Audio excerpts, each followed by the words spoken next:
Syllabus भी अगर note down करना है तो वो साथ कर लें। इसका सिलेबस स्टार्ट होता था 712 से लेके 712 से लेके 1947 तक इसका सिलेबस था, जब ये 200 नंबर की थी। मीन के 2015 तक इसका ये सिलेबस था 712 से लेके 1947 तक। 15 के बाद उन्होंने क्या किया कि इसको 100 नंबर में कन्वर्ट कर दिया, 100 मार्क्स में कन्वर्ट कर दिया उन्होंने इंडो पाक हिस्ट्री को। होना तो ये चाहिए था कि सिलेबस भी ऑफ कर देते, लेकिन सिलेबस ऑफ करने की बजाय उन्होंने उल्टा सिलेबस ऐड कर दिया और एडिशन कर दी सिलेबस की। तो अब इसका जो सिलेबस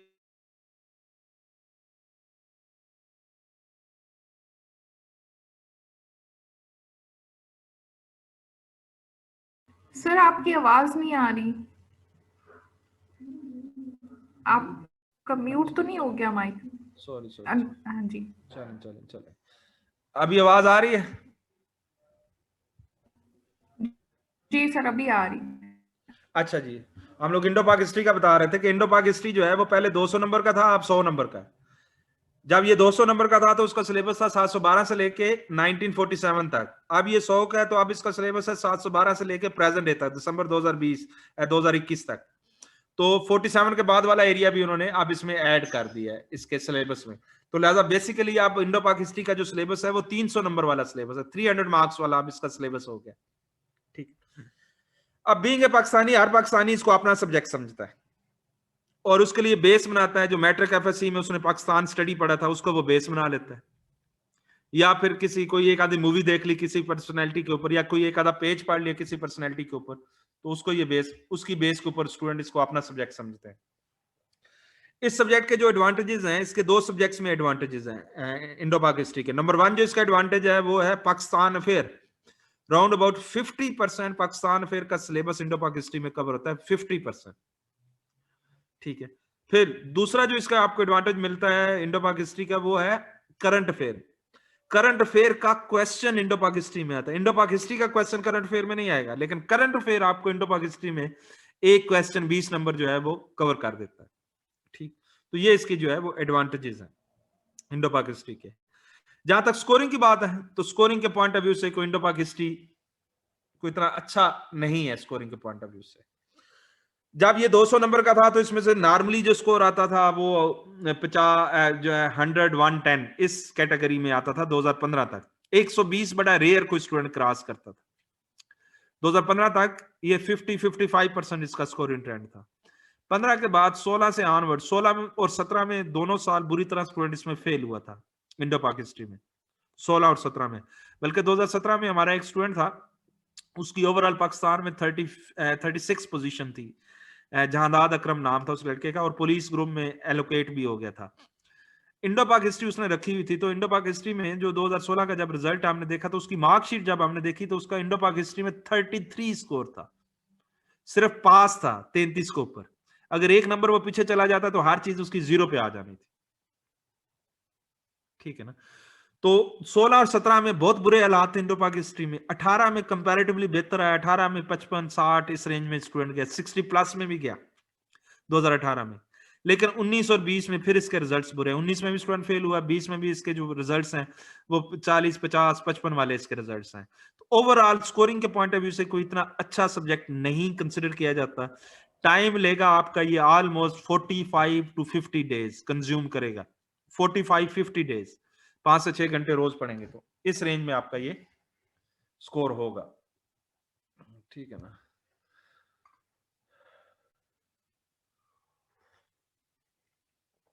नेक्स्ट सब्जेक्ट है जी इस्लामिक हिस्ट्री।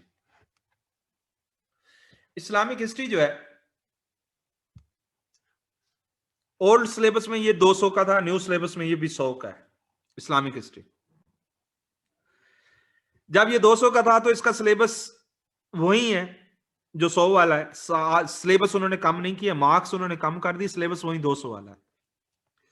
इस्लामिक हिस्ट्री का सिलेबस स्टार्ट होता है प्री इस्लामिक पीरियड से, इस्लाम से पहले जो सिविलाइजेशंस थी वहां से इसका सिलेबस स्टार्ट होता है और एंड होता है प्रेजेंट डे के ऊपर आके।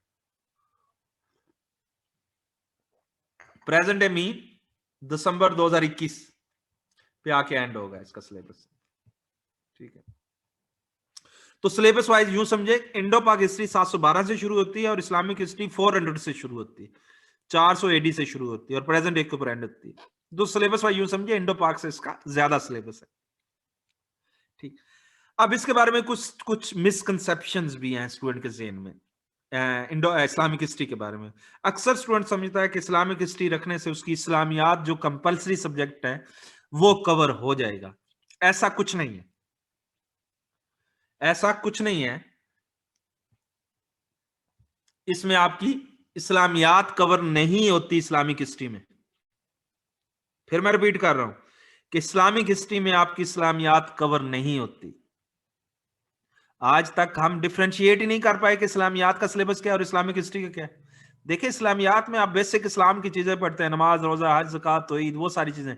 इस्लामिक हिस्ट्री में तो इवेंट्स है कि जंगें कैसे हुई थी, वो सारी चीजें आप पढ़ते हैं। ठीक है ना? तो इस्लामियात के सब्जेक्ट में इसकी कोई हेल्प नहीं, उसके एमसीक्यूज में आपको ये हेल्प दे जाता है। इस्लामिक हिस्ट्री की जो ओवरलैपिंग है वो है अरेबिक के साथ। अरेबिक जो है ना, उसके साथ इसकी ओवरलैपिंग है इस्लामिक हिस्ट्री की। कोई राउंड अबाउट 40% अरेबिक का सिलेबस कवर होता है इस्लामिक हिस्ट्री में। ठीक है, बाकी इस्लामिक हिस्ट्री आपको हेल्प करती है इंग्लिश एसए में। इंग्लिश एसए में भी इस्लाम से रिलेटेड नॉर्मली हर साल एक आधा टॉपिक होता है, उसका ये मटेरियल आपको दे देती है इस्लामिक हिस्ट्री। इंग्लिश एसए में भी आपको हेल्प करती है। टाइम के लिहाज से ये सब्जेक्ट भी 45 टू 50 डेज वाला है। 45-50 डेज आपके लेगा, क्योंकि सिलेबस मैंने बताया 200 वाला। अब बीइंग अ मुस्लिम स्टूडेंट इसको भी अपना सब्जेक्ट समझते हैं कि हम तो मुसलमान हैं, ये तुम्हारा अपना सब्जेक्ट। और बेस किस चीज को बनाता है, किस बेस पे वो इसको अपना सब्जेक्ट समझता है? नंबर 1 मुस्लिम होने पे, नंबर 2 जो मैट्रिक एफएससी में उसने इस्लामियात पढ़ी उस बेस पे, और नंबर 3 अगर कोई एक आदि कोई मूवी देख ली, कोई बुक पढ़ ली हिस्ट्री के ऊपर, तो उस बेस पे। नंबर 4 जो है, जुम्मे वाले दिन मौलवी साहब का जो खुतबा सुन के आ जाते हैं। कुछ स्टूडेंट तो ऐसे भी आते हैं, वो कहते हैं हम तो हर जुम्मे मौलवी साहब का खुतबा सुनते हैं, तो मौलवी साहब जैसे उनको खुतबे में इस्लामिक हिस्ट्री पढ़ा रहे होते हैं। ठीक है ना? ऑल दो बगैर बैकग्राउंड के भी हो सकता है, लेकिन पॉइंट क्लियर करने का पर्पज ये है कि आप इसमें डिसीव ना हो जाएं इस सब्जेक्ट में। स्कोरिंग के पॉइंट ऑफ व्यू से ये एक कंपैरेटिवली बेहतर सब्जेक्ट है। ये पहले 200 का था, तो उस वक्त इस सब्जेक्ट में जो स्कोर आता था 130 140 की रेंज में ये स्कोर देता था, 65 टू 70% की रेंज में। अब ये 100 का है, तो अब भी इस सब्जेक्ट में जो है वो 60-65 की रेंज में स्कोर आ जाता है 100 में से। लेकिन सिलेबस ज्यादा है, टाइम डेफिनेटली फिर ज्यादा लगता है। लेकिन इस सब्जेक्ट के ऊपर कुछ बहुत बुरे साल भी हैं और कुछ बहुत एक्स्ट्रा ऑर्डिनरी अच्छे साल भी थे। मैं सिर्फ आपको 2 साल जो बुरे हैं और जो अच्छे हैं वो बता देता हूं। सबसे बुरे साल जो इस्लामिक हिस्ट्री के ऊपर आया, जिसमें सबसे ज्यादा स्टूडेंट फेल हुआ था, वो है, एक है 2010। 2010 में बुरी तरह स्टूडेंट इस्लामिक हिस्ट्री में फेल था। और दूसरा है 2018, 2018, इसमें भी इस्लामिक हिस्ट्री में बुरी तरह स्टूडेंट फेल था। 2018 में भी फेल हुआ और 2009 में भी 2010 में भी स्टूडेंट फेल था।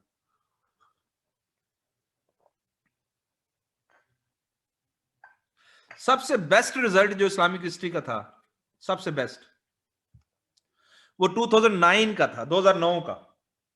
2009 में इस्लामिक हिस्ट्री में हाईएस्ट स्कोर 189 था आउट ऑफ 200, और एक एवरेज जो स्टूडेंट था उसका 170 180 स्कोर था 2009 में।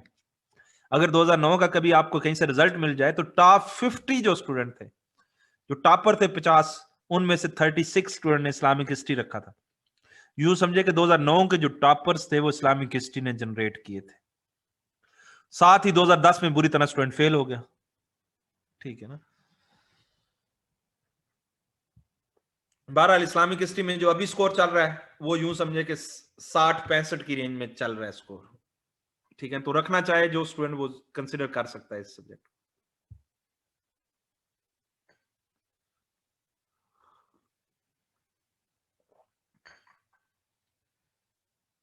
नेक्स्ट सब्जेक्ट है जी ब्रिटिश हिस्ट्री। ब्रिटिश हिस्ट्री जो है इसका सिलेबस स्टार्ट होता है 1688 से, 1688 से, और एंड होता है प्रेजेंट डे के ऊपर। 1688 से स्टार्ट होता है और एंड होता है प्रेजेंट डे के ऊपर। पीरियड वाइज देखा जाए तो इसका तो सिर्फ सिलेबस 300-400 साल का सिलेबस बनता है। ब्रिटिश हिस्ट्री भी पहले 200 नंबर का था, अब 100 का है, तो सिलेबस इसका वही 200 वाला है। ठीक है। स्कोरिंग के पॉइंट ऑफ व्यू से अगर ब्रिटिश हिस्ट्री को देखा जाए, अच्छा ये ना समझिएगा कि इसका पीरियड वाइज सिलेबस कम है, 1688 से प्रेजेंट डे है, पीरियड वाइज तो लगता है कि बड़ा कम सिलेबस है, लेकिन ये बात ज़हन में रखिएगा कि इसी पीरियड में पूरी दुनिया के ऊपर रूल किया है ब्रिटिशर्स ने। जिस जिस एरिया के ऊपर उन्होंने रूल किया उस सारे एरिया की हिस्ट्री आपने इसमें कवर करनी है। तो इट मीन कि सिलेबस वाइज, पीरियड वाइज ये शॉर्ट है, लेकिन टॉपिक वाइज ये इंडो पाक और इस्लामिक से भी ज्यादा है इसका सिलेबस। टॉपिक वाइज जो है इंडो पाक और इस्लामिक से भी इसका सिलेबस ज्यादा है। ठीक है ना। तो स्कोरिंग वाइज अगर देखा जाए इस सब्जेक्ट को, टाइम के लिहाज से ये भी 45-50 डेज वाला सब्जेक्ट है। ऑलमोस्ट टाइम आप 45-50 डेज में कर सकते हैं इसको। विदाउट बैकग्राउंड डेफिनेटली हर हिस्ट्री बगैर बैकग्राउंड के हो सकती, हर हिस्ट्री बगैर बैकग्राउंड के आप हो सकते। ठीक है ना। अब ब्रिटिश हिस्ट्री की जहां तक स्कोरिंग की बात है, स्कोरिंग वाइज नॉर्मली जब ये 200 का था तो उस वक्त इस सब्जेक्ट में स्कोर 120-125 की रेंज में था। 2015 तक 120-125 स्कोर। 16 और 17 में इस सब्जेक्ट में 60s में स्कोर था, 18 में भी 60s में था, 2019 में इस सब्जेक्ट में स्कोर 80s में था, हाईएस्ट स्कोर 88 था। 2019 में हाईएस्ट स्कोर 88 था, और 2020 में फिर ये इस सब्जेक्ट में स्कोर 60s में है। 2020 में फिर ये 60s में, तो लिहाजा इसका पिछले 10 सालों में जो बेस्ट रिजल्ट था वो 2019 का था, जिसमें ये 80s में था। बुरा इसका पिछले 10 सालों में कोई ये नहीं है, ऐसा कोई साल नहीं जिस साल बुरी तरह इसमें कोई स्टूडेंट फेल हुआ, ऐसा कोई साल नहीं है। हाँ 55-60-65 की रेंज में ये स्कोर देता रहा है हर साल ऑलमोस्ट। बेस्ट रिजल्ट 2019 का था जिसमें ये 80s में था। नेक्स्ट सब्जेक्ट है जी यूरोपियन हिस्ट्री। यूरोपियन हिस्ट्री जो है इसका सिलेबस स्टार्ट होता है 1789 से। 1789 से इसका सिलेबस स्टार्ट होता है और प्रेजेंट डे के ऊपर एंड होता है इसका सिलेबस। तो अगर पीरियड वाइज देखा जाए तो इसका सिलेबस तो उससे भी कम है, ब्रिटिश से भी कम। वो 1688 से स्टार्ट हो रहा है, ये 1789 से स्टार्ट हो रहा है। तो सिलेबस वाइज तो ये पीरियड वाइज उससे भी शार्ट हो जाती है। लेकिन अगेन ये भी पहले 200 की हिस्ट्री थी, अब 100 की, तो सिलेबस इसका भी लेंथ थी, ये भी कोई शार्ट नहीं है। अगर आप आईआर के साथ रखें यूरोपियन हिस्ट्री तो फिर ज्यादा सूटेबल है, क्योंकि आईआर में ये कोई 35% कवर हो जाती है यूरोपियन हिस्ट्री। आईआर के बगैर रखेंगे तो फिर टाइम आपको ज्यादा लगाना पड़ेगा। अगर आईआर के साथ रखते हैं तो फिर इसके साथ आपको टाइम लगेगा 25 to 26 डेज में आप कवर कर सकते हैं, 25-26 दिनों में आपकी कवर हो जाएगी आईआर के साथ ब्रिटिश यूरोपियन हिस्ट्री। और अगर आईआर के बगैर रखना चाहते हैं, विदाउट आईआर रखना चाहते हैं यूरोपियन हिस्ट्री, तो फिर 40-45 डेज वाला ये सब्जेक्ट है, टाइम लेगा इतना। स्कोरिंग के पॉइंट ऑफ व्यू से एक अच्छा सब्जेक्ट है। जब ये 200 का था तो 130-140 की रेंज में इसके सब्जेक्ट में स्कोर था। अब ये 100 का है तो 16 और 17 में ये सब्जेक्ट 60s और 70s में था, 18 और 19 में ये सब्जेक्ट 70s और 80s में आए, इवन 20 में भी ये सब्जेक्ट 70s में है। तो जो लोग आईआर रखना चाह रहे हैं उनके लिए स्ट्रांगली रिकमेंडेड है कि वो प्रेफर करें यूरोपियन हिस्ट्री को साथ, विद आईआर यूरोपियन हिस्ट्री को प्रेफर करें। बगैर आईआर के फिर थोड़ा टाइम फिर आपको ज्यादा लगाना पड़ेगा। स्कोरिंग अच्छी है, स्टेबल है स्कोरिंग इसकी, तो रिकमेंडेड है 2022 के लिए, विद आईआर रिकमेंडेड है, आईआर के बगैर नहीं। नेक्स्ट सब्जेक्ट है जी history of USA. Without background definitely US history भी हो सकता है। यूएस हिस्ट्री का जो सिलेबस है ये स्टार्ट होता है 1490 से, ऑलमोस्ट 1490 से 1490 से लेके प्रेजेंट डे के ऊपर एंड होता है। यूएस हिस्ट्री पहले भी 100 की थी, अब भी 100 की है, तो लिहाजा इसके सिलेबस में कोई मेजर चेंजेस नहीं है। बाकी सारी हिस्ट्रीज पहले 200 की थी, अब 100 की। यूएस हिस्ट्री में 2017 तक जो स्कोर था ये अच्छा स्कोर था, 70s में था, बल्कि 80s में भी था 2017 तक। 2018 में यूएस हिस्ट्री में 97% स्टूडेंट 2018 में फेल था। 2017 में यूएस हिस्ट्री में कोई 86 हाईएस्ट स्कोर था, जबकि 2018 में यूएस हिस्ट्री में 54 हाईएस्ट स्कोर था। 2018 में 97% स्टूडेंट यूएस हिस्ट्री में फेल था।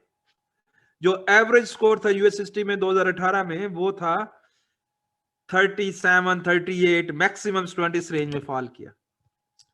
तो पिछले 20 सालों में सबसे बुरा रिजल्ट 2018 का था। फिर 2019 में भी स्टूडेंट फेल हुआ, 20 में भी फेल हुआ, लेकिन सबसे ज्यादा स्टूडेंट फेल हुआ 2018 में यूएस हिस्ट्री में। 18, 19 और 20 में स्टूडेंट फेल तो हुआ, लेकिन कम हुआ कंपैरेटिवली। स्कोर भी कंपैरेटिवली इसमें कम था, 50s में स्कोर था, 19 में भी 20 में भी। ठीक है, अगर इसको रखना ही है यूएस हिस्ट्री को किसी ने, तो फिर पॉलिटिकल साइंस के साथ इसको प्रेफर करें, या आईआर के साथ भी इसको किया जा सकता है, क्योंकि यूएस हिस्ट्री की दोनों के साथ ओवरलैपिंग है। लेकिन पिछले 3 सालों में यूएस हिस्ट्री के स्कोर बहुत बुरे रहे हैं। सबसे बुरा रिजल्ट 2018 का था, 19 और 20 में भी कंपैरेटिवली कम स्कोर आया। इससे अगर पीछे चले जाएं तो 2011 में भी यूएस हिस्ट्री में बुरा स्कोर था। 2011 में भी यूएस हिस्ट्री में स्टूडेंट फेल थे।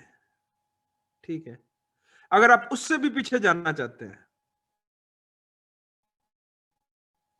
तो 2004 में भी यूएस हिस्ट्री में स्टूडेंट फेल था, और बुरी तरह फेल था। 2004, 2011, 2018 ये 3 साल इसके ऊपर बहुत बुरे रहे हैं यूएस हिस्ट्री के ऊपर। 19 और 20 में पास तो हो गया स्टूडेंट, लेकिन स्कोर अच्छा नहीं आया, 50s में रहा। लेकिन इसके अलावा बाकी जो भी साल है उसमें ये 70s और 80s में इसका स्कोर है।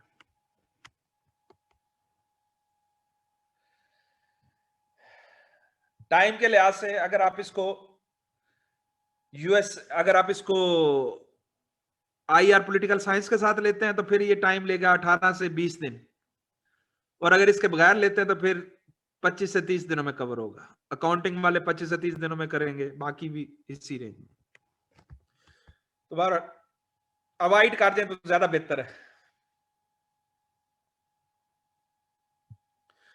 लास्ट 3 ईयर इसके बहुत बुरे गुजरे हैं, 18, 19, 20 बहुत ही बुरे रहे। ठीक है, तो आगे आप देख लें। नेक्स्ट है जी group 5, gender study.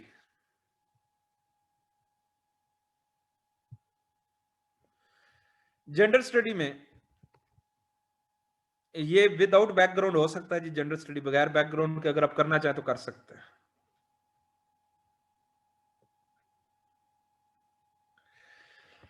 Short subject है, छोटा सब्जेक्ट है।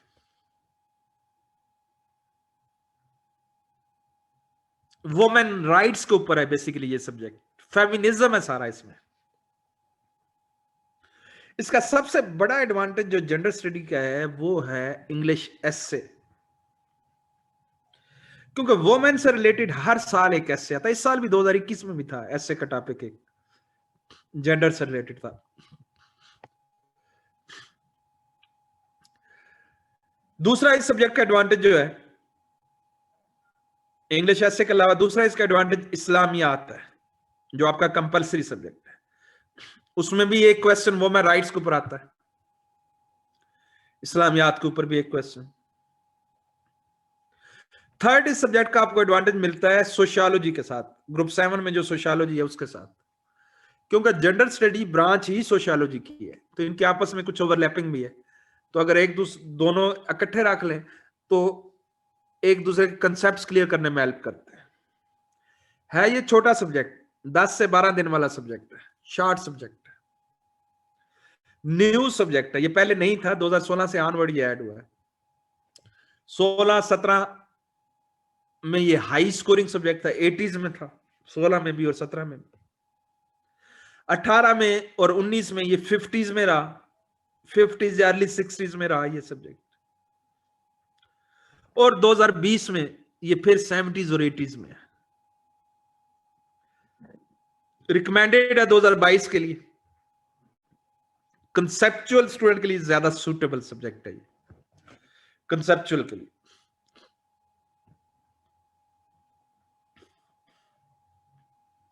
तो जेंडर स्टडी जो है 2022 के लिए रिकमेंडेड है। नेक्स्ट सब्जेक्ट है जी इन्वायरमेंटल साइंस। विदाउट बैकग्राउंड हो सकता है, बगैर बैकग्राउंड के, लेकिन अगर साइंस का बैकग्राउंड हो तो ज्यादा सुटेबल। साइंस मीन अगर आपका बैकग्राउंड जो है, अगर आपने एफएससी में बायो या केमिस्ट्री पढ़ी है तो फिर भी रख सकते हैं इसको। बायो या केमिस्ट्री वाले जो स्टूडेंट है वो रख, इवन इंजीनियर जो है वो भी रख सकते हैं। जिन्होंने एफएससी तक केमिस्ट्री या बायो पढ़ी है वो इजीली एनवायरमेंटल साइंस को कर लेंगे। ठीक है। एनवायरमेंटल साइंस के भी कुछ एडवांटेजेस है। एक इसका एडवांटेज ये है कि ये भी आपको कभी कभार इंग्लिश एसे में हेल्प करता है, कभी कभार, हर साल नहीं। 2018 में ग्लोबल वार्मिंग के ऊपर ऐसे आया हुआ था, तो वो एनवायरमेंटल साइंस का टॉपिक है। ठीक। फिर एनवायरमेंटल साइंस की जो हेल्प आपको मिलती है वो है जनरल साइंस एंड एबिलिटी, जो आपका कंपलसरी सब्जेक्ट है उसके साथ इसकी कुछ 10% ओवरलैपिंग है जनरल साइंस एंड एबिलिटी के साथ। फिर दूसरी आपको इसको हेल्प मिलती है आपकी एनवायरमेंटल साइंस में, करंट अफेयर में भी ये आपको एनवायरमेंटल साइंस हेल्प कर जाता है, क्योंकि एनवायरमेंटल साइंस आपको पता है बर्निंग इशू है, हर जगह डिस्कस होता है एनवायरमेंट से रिलेटेड चीजें जो है। तो करंट अफेयर में भी एक आधा क्वेश्चन आ जाता है एनवायरमेंट से रिलेटेड, जो जैसे 2018 का 2016 का करंट अफेयर का पेपर उठाया ना, तो उसमें एक क्वेश्चन था, वो पेपर करंट अफेयर का, लेकिन एक क्वेश्चन एनवायरमेंटल साइंस का आया हुआ था, तो वहां पर भी आपको हेल्प कर जाता है। अच्छा, ये एक न्यू सब्जेक्ट है, ये पहले नहीं था, इसके भी लिहाजा 5 साल के रिजल्ट हैं, 16 से ऑनवर्ड के रिजल्ट हैं। टाइम के लिहाज से ये 15 से 16 दिन वाला सब्जेक्ट है। जिन्होंने बायो या केमिस्ट्री स्टूडेंट ने पढ़ी है उनके लिए 15-16 दिन वाला सब्जेक्ट है ये। स्कोरिंग के पॉइंट ऑफ व्यू से ये 5 साल हाई स्कोरिंग रहा है, 70s और 80s में रहा है। 2016, 17, 18, 19, 20 5 साल ये हाई स्कोरिंग था, 70s और 80s में था। तो रिकमेंडेबल है जी, जरूर ऐसे स्टूडेंट कंसिडर करें इस सब्जेक्ट को, जो कि साइंस वाले स्पेशली है, वो जरूर इसको कंसिडर करें। ठीक है ना, सेफ भी है, थोड़ा सिलेबस ज्यादा है, सेफ भी है ये स्कोरिंग के पॉइंट ऑफ व्यू से। ठीक है। नेक्स्ट सब्जेक्ट है जी एग्रीकल्चर एंड फॉरेस्ट्री। एग्रीकल्चर और फॉरेस्ट्री जो है, इसके लिए आपका बैकग्राउंड एग्रीकल्चर या फॉरेस्ट्री का होना चाहिए तो ज्यादा बेहतर है, लेकिन अगर नहीं है तो एटलीस्ट बायो का बैकग्राउंड आपका होना चाहिए, मिनिमम एफएससी तक बायो पढ़ी हो, तो फिर आप एग्रीकल्चर या फॉरेस्ट्री को ऑप्ट करें। ओल्ड सिलेबस में दोनों सेपरेट थे, 100 मार्क्स की एग्रीकल्चर थी और 100 की फॉरेस्ट्री थी, लेकिन न्यू सिलेबस में दोनों को कर दिया मिक्स। अब 50 मार्क्स की एग्रीकल्चर और 50 मार्क्स की फॉरेस्ट्री हो गई है। जब ये 2015 तक सेपरेट थे तो उससे तो इन सब्जेक्ट में स्कोर अच्छा था, 70s और 80s में था, लेकिन जब से इन्होंने मिक्स किया है 2016 और 17 में बुरी तरह स्टूडेंट फेल हुआ है इनमें। 18 में कंपैरेटिवली 50s में स्कोर आया या अर्ली 60s में आया एग्रीकल्चर फॉरेस्ट्री में। 19 और 20 में फिर इसमें कम स्कोर आया है एग्रीकल्चर और फॉरेस्ट्री में, 40s और 50s में रहा है। तो लिहाजा जिनका बैकग्राउंड है वही कंसिडर करना चाहे तो करें, बाकी ना ही करें तो बेहतर है।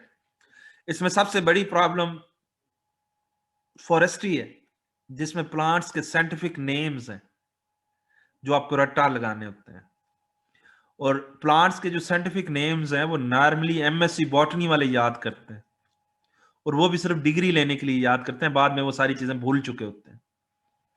तो प्रॉब्लम इसमें क्रिएट करती है फॉरेस्ट्री, जिसमें साइंटिफिक नेम्स आपको याद करने। टाइम के लिहाज से जी, क्योंकि 200 वाला सिलेबस है, तो टाइम मिनिमम आपका ये लेगा 25 से 30 दिन ले जाएगा ये सब्जेक्ट। 25 to 30 डेज आपके कंज्यूम करेगा ये सब्जेक्ट, ठीक। लेकिन पिछले 4 सालों से स्कोरिंग इसकी अच्छी नहीं चल रही है। 18 में बेहतर थी, बाकी सारे हालात इसके बुरे हैं। नेक्स्ट सब्जेक्ट है जी बॉटनी। बॉटनी के लिए आपका बैकग्राउंड एमएससी बॉटनी का चाहिए, या बीएस 4 ईयर बॉटनी है तो फिर रखें।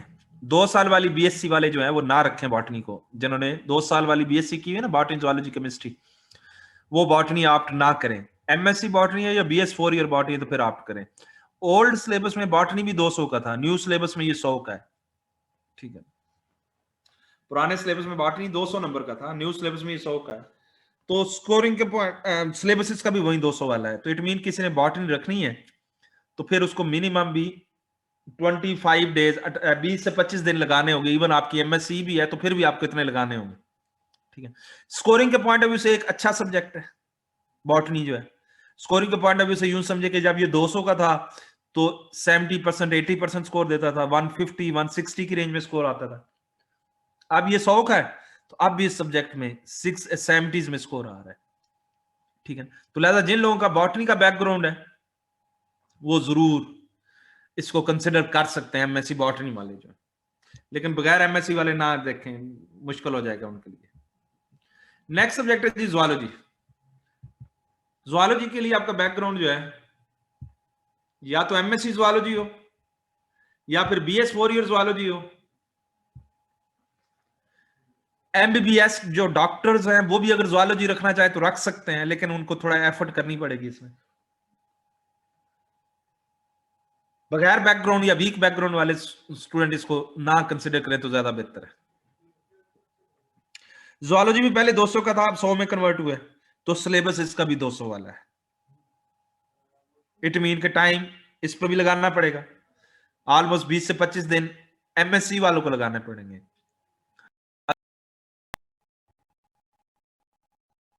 डॉक्टर्स हैं एमबीबीएस वाले, वो अगर रखना चाहते हैं तो उनको यूं समझे कि 35 to 40 डेज तक ये देना पड़ेगा टाइम, क्योंकि उन्होंने 30-40% पढ़ा था, बाकी 60% उनका रहता होता है।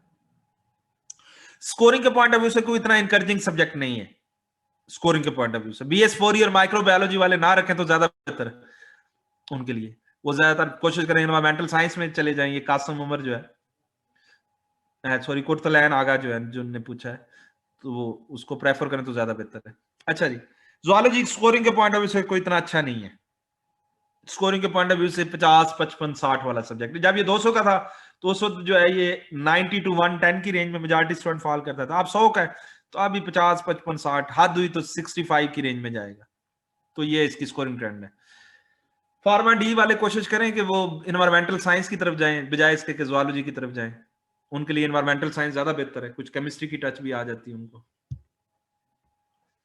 ठीक। नेक्स्ट है जी इंग्लिश लिटरेचर। इंग्लिश लिटरेचर वाले जो है, इसमें अगर आपने पीएचडी भी की हुई है तो ना रखें तो ज्यादा बेहतर है। एक एवरग्रीन लो स्कोरिंग सब्जेक्ट है। पिछले 20 सालों में कोई साल ऐसा नहीं है कि जिस साल कहें कि इसने कभी कोई अच्छा स्कोर दिया हो। एक evergreen low scoring subject, low scoring mean कि 40-50 वाला सब्जेक्ट है ये। पहले ये 200 का था तो उस वक्त इस सब्जेक्ट में 80 90 100 की रेंज में स्कोर आता था। अब 100 का है तो अब इस सब्जेक्ट में 50 40 50 55 इस रेंज में स्कोर। रेयर केसेस में, बहुत ही कोई रेयर स्टूडेंट होगा जो 60 को टच करेगा इसमें, ठीक है ना।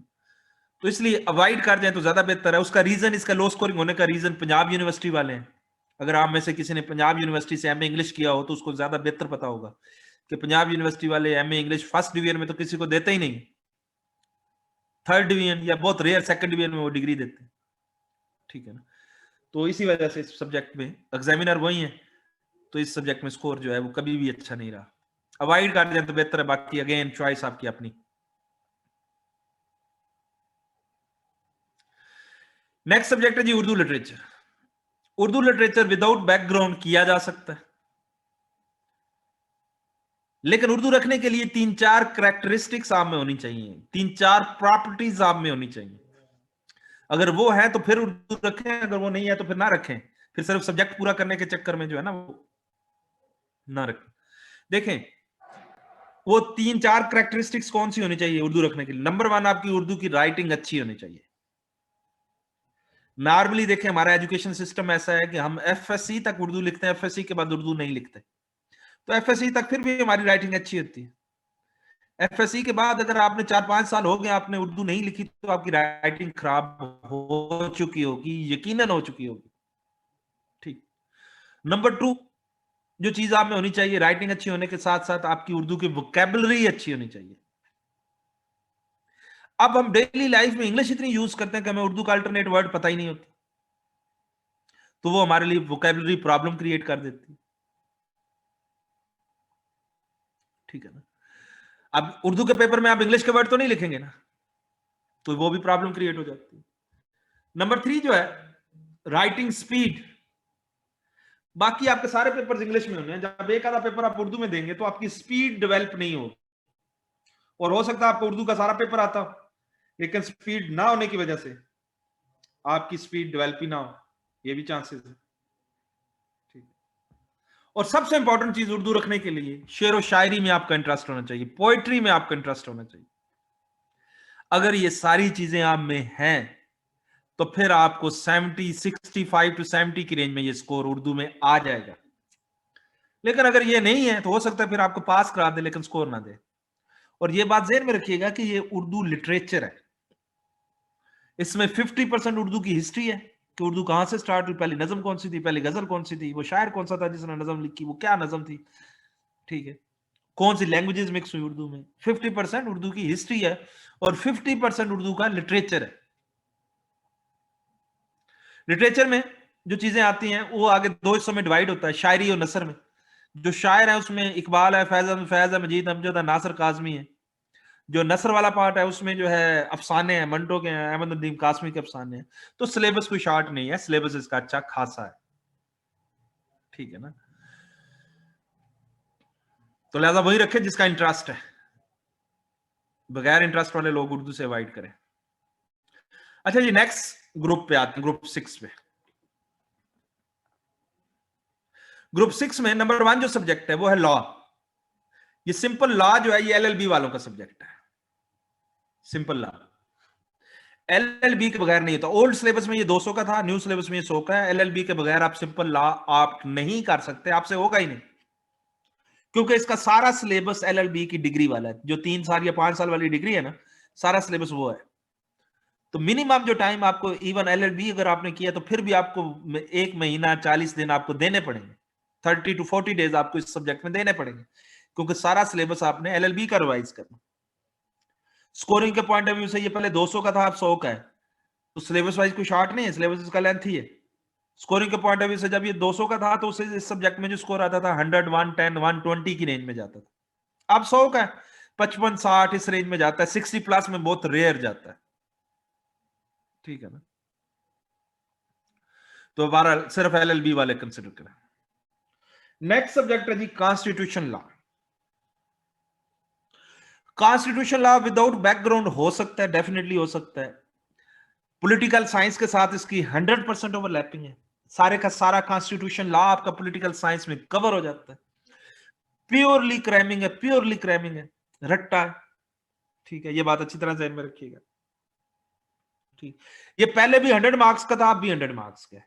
टाइम के लिहाज से अगर आप पॉलिटिकल साइंस के साथ रखेंगे तो सेपरेट टाइम देने की, शायद एक आधा दिन आप सेपरेट दें, बाकी जरूरत ही नहीं। लेकिन कुछ स्टूडेंट ऐसे हैं जो पॉलिटिकल साइंस के बगैर रखना चाहते हैं इसको, तो उनके लिए टाइम ऑलमोस्ट 16 से 17 दिन, 18 दिन उनको देने होंगे, 17-18 दिन इस सब्जेक्ट की प्रिपरेशन, तो फिर जाके उनका कवर होगा।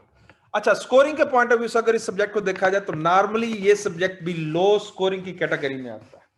लो स्कोरिंग सब्जेक्ट इसको कंसिडर किया जाता है। लो स्कोरिंग मीन कि 40, 50, 55 वाला इसको सब्जेक्ट कंसिडर किया जाता है। सबसे बेस्ट रिजल्ट जो था इसका, जो था क्या नाम है इस सब्जेक्ट का, सबसे बेस्ट रिजल्ट कॉन्स्टिट्यूशन लॉ का जो था वो 2019 का था। 2019 में कॉन्स्टिट्यूशन लॉ में 60s और 70s में स्टूडेंट गया है, लेकिन इससे पहले आप किसी भी साल का रिजल्ट उठा लें तो ये 50s में, 40s और 50s में रहता है ये सब्जेक्ट। 2019 इसका पिछले 20 सालों में बेस्ट रिजल्ट था। और सबसे बुरा रिजल्ट जो था कॉन्स्टिट्यूशन लॉ का वो 2013 था। 2013 में स्टूडेंट बुरी तरह फेल था।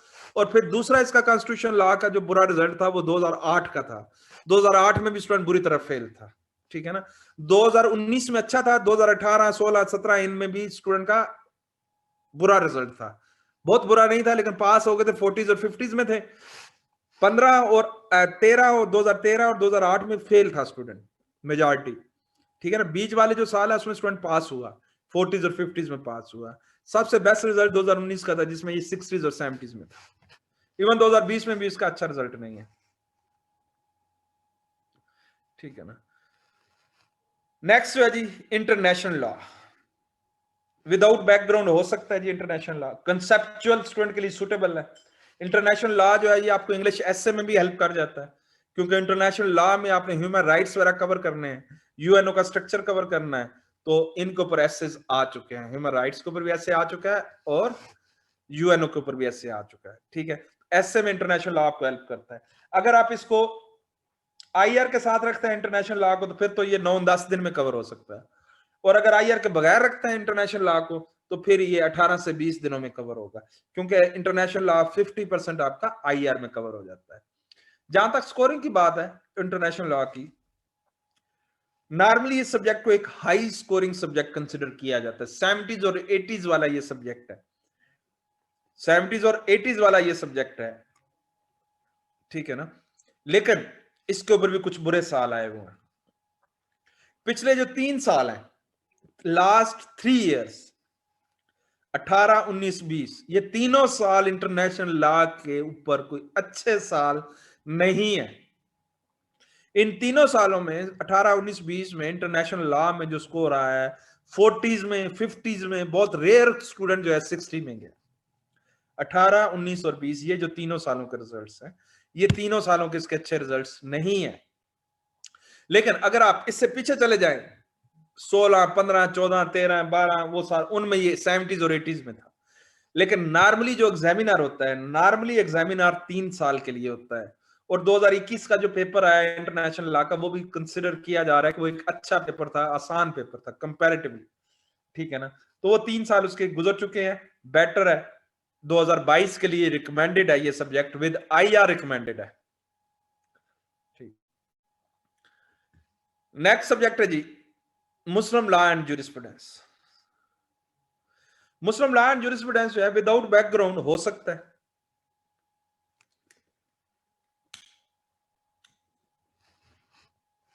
बगैर बैकग्राउंड के इसको किया जा सकता है मुस्लिम लॉ को, ठीक। ये हमारे डेली लाइफ वाली सारी चीजें, इस्लाम में मैरिज के क्या लाज है, इस्लाम में डिवोर्स के क्या लाज है, विरसे में जो चीज मिलती है वो कैसे डिवाइड होती है।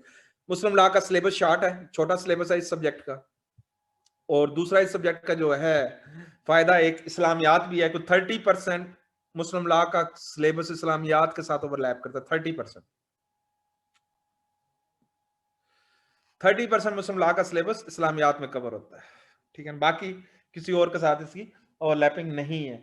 स्कोरिंग के पॉइंट ऑफ व्यू से मुस्लिम लॉ को भी normally low scoring subject consider किया जाता है। मुस्लिम लॉ को भी 40s और 50s वाला ये सब्जेक्ट है। सबसे बुरा रिजल्ट इसका जो था वो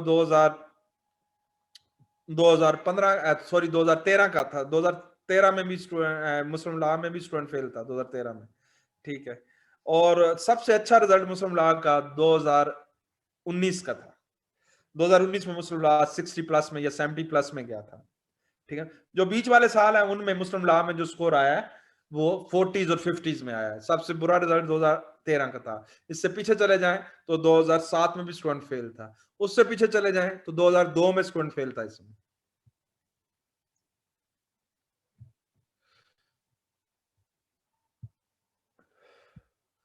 नेक्स्ट है जी mercantile law. Mercantile law without background आप नहीं किया जा सकता, बगैर बैकग्राउंड के आप इसको आप नहीं कर सकते। मर्केंटाइल लॉ के लिए आपका बैकग्राउंड अगेन एमकॉम, आईसीएम में सीए, एसीसी लेवल का बैकग्राउंड है तो फिर ऑप्ट करें, अदरवाइज ऑप्ट ना करें। स्कोरिंग के पॉइंट ऑफ व्यू से ये 60s वाला सब्जेक्ट है। 60-65 की रेंज में ये स्कोर देता है। बहुत रेयर केसेस में ये 70 प्लस में जाता है। सबसे बुरा रिजल्ट इस सब्जेक्ट का जो था वो 2012 का था, जिसमें स्टूडेंट पूरी तरह फेल हुआ था। उसके बाद जो है वो 2016 में भी स्टूडेंट का अच्छा स्कोर नहीं था मर्केंटाइल लॉ का।